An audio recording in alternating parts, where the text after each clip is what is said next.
होली की आत्मा।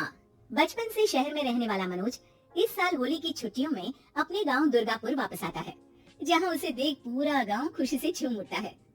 जब गया था तब इतना सा था और अब देखो कितना बड़ा हो गया है। हाँ सरपंच जी, जब मैं गया था तब आप भी बहुत जवान थे और अब देखो कितने बूढ़े हो गए हैं आप।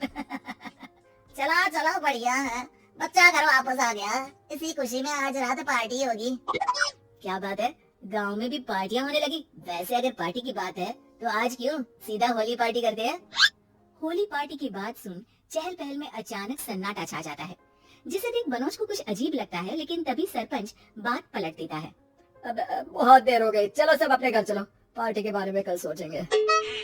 मनोज भी मम्मी पापा के साथ घर आ जाता है, पर होली पार्टी और उस पर पूरे गांव की खामोशी वाली बात अभी तक उसके जहन से निकलती नहीं। पापा, होली पार्टी की बात पर सब चुप क्यों हो गए थे? अरे होगी उनकी कोई अपनी बात, मुझे गांव की पंचायत ही थोड़ी पता है। थक गया हूँ, चलो सो जाते हैं, कल बात करते हैं। पापा की बात मानते हुए मनोज भी सोने चला जाता है। आज तो छुपा लिया, लेकिन हफ्ते बाद जब होली का दिन आएगा तब इसे कैसे रोकोगे? अगली सुबह सूरज के साथ ही मनोज भी गांव घूमने निकल जाता है, जिस पर रास्ते में उसे अपनी ही उम्र की कुछ लड़के भी मिलते हैं, जिनसे दोस्ती कर अब वो उनके साथ घूमने लगता है। इसी तरह कुछ दिन बीत जाते हैं और होली नजदीक आने लगती है। दोस्तों, होली में 4 दिन ही बचे हैं, पर गांव में उसकी कोई तैयारियां क्यों नहीं दिख रही? क्योंकि यहाँ होली नहीं मनाई जाती। अरे पर ऐसा क्यों? वो राजा भूषण। अरे तुम 4 दिन के लिए आए हो, क्या इतना सोच रहे हो? चलो कुछ खाने चलते हैं। इसी के साथ एक बार फिर होली की बात को टलते हुए देख मनोज को शक होने लगता है। वो घर पहुंचते ही इंटरनेट पर अपने गांव और राजा भूषण के बारे में जानकारी निकालने लगता है। क्या? मुझे आज तक ये नहीं पता था। ऐसा कैसे? किसी ने मुझे कुछ बताया क्यों नहीं?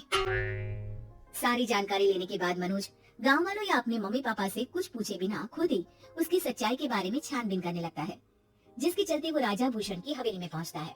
वाह, क्या हवेली है यार। पर क्या यहाँ सच में कोई भूत है? हेलो बुज्जी, कोई है क्या? हम इस साल गांव में होली सेलिब्रेट कर रहे हैं, क्या आप उस पर थोड़ा इंटरव्यू देंगे? मनोज के ऐसा बोलते ही गांव में तूफान उठ जाता है और हवेली में रखी सारी चीजें हिलने लगती है। एक अदृश्य शक्ति मनोज को धक्का देकर हवेली से बाहर निकाल दरवाजा बंद कर लेती है। ये सब देख मनोज हैरान रह जाता है। क्या अभी मुझे हवा ने धक्का देकर बाहर निकाल दिया? मेरे होते हुए इस गांव में कभी होली नहीं मन सकती, इसलिए दोबारा ऐसी कोशिश भी मत करना, अंजाम बुरा होगा। आवाज सुन मनोज हैरानी से इधर उधर देखने लगता है, पर उसे कोई दिखाई नहीं देता। वो गांव वापस आ जाता है, जहां तूफान की वजह से सब कुछ तहस महस हो चुका होता है। आखिर ये तूफान आया कैसे? ना ऐसा कोई मौसम था और ना ही हमने होली का त्योहार मनाने की बात की थी। सरपंच की बात पर कोई रिएक्शन दिए बिना मनोज चुपचाप अपने घर चला जाता है। इस तरह देखते ही देखते होली का दिन भी आ जाता है और मनोज रंग लेकर गांव में निकल जाता है, लेकिन गांव पूरी तरह खाली होता है। अरे त्योहार का दिन है, धूमधाम की जगह मातम क्यों मनाया हुआ है? मनोज की आवाज सुन सब अपने घर की खिड़कियां खोल के घर के अंदर से ही उसे वापस जाने के लिए कहने लगते हैं, पर वो किसी की नहीं सुनता। तुझे पहले भी समझाया था, अगर होली खेलने की कोशिश भी की तो अच्छा नहीं होगा। अरे बात मान लो बेटा, तुम्हें सच नहीं पता। मुझे सब पता है। सालों पहले इस राजा ने एक अंधविश्वास फैलाया और आप लोग आज तक उसे मानते आ रहे हो। अरे बेटा, जब तुम पैदा भी नहीं हुए थे उससे भी बहुत पहले से इस गांव पर होली का श्राप है। अगर गांव में होली का त्योहार मनाया जाता है तो प्रलय आना पक्की बात होती है। राजा भूषण इस सब में नहीं मानते थे और त्योहार मनाने लगे, जिसके चलते होली वाले ही दिन पहले उनके बेटे की और फिर उन्हीं की मृत्यु हो गई। तभी से गांव की रक्षा के लिए उनकी आत्मा उस हवेली में रह रही है। सबकी बातें सुन मनोज उलझन में पड़ जाता है। सोचना भी मत मनोज, अगर तुमने इस परंपरा को तोड़ने की कोशिश भी की तो उसका परिणाम इस गांव और गांव के लोगों के लिए अच्छा नहीं होगा।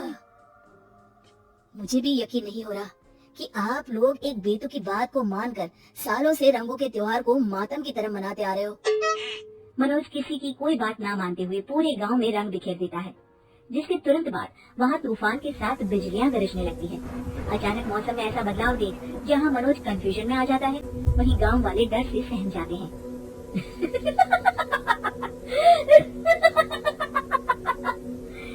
इस लड़के ने हमारे जैसे सिर्फ अपने स्वार्थ के लिए नहीं बल्कि पूरे गांव की खुशियों के लिए यहाँ होली मनाई है।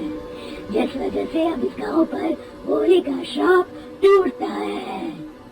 ऐसा बोलकर राजा का भूत वहाँ से गायब हो जाता है, जिसके बाद गांव के लोग धूमधाम से होली मनाते हैं।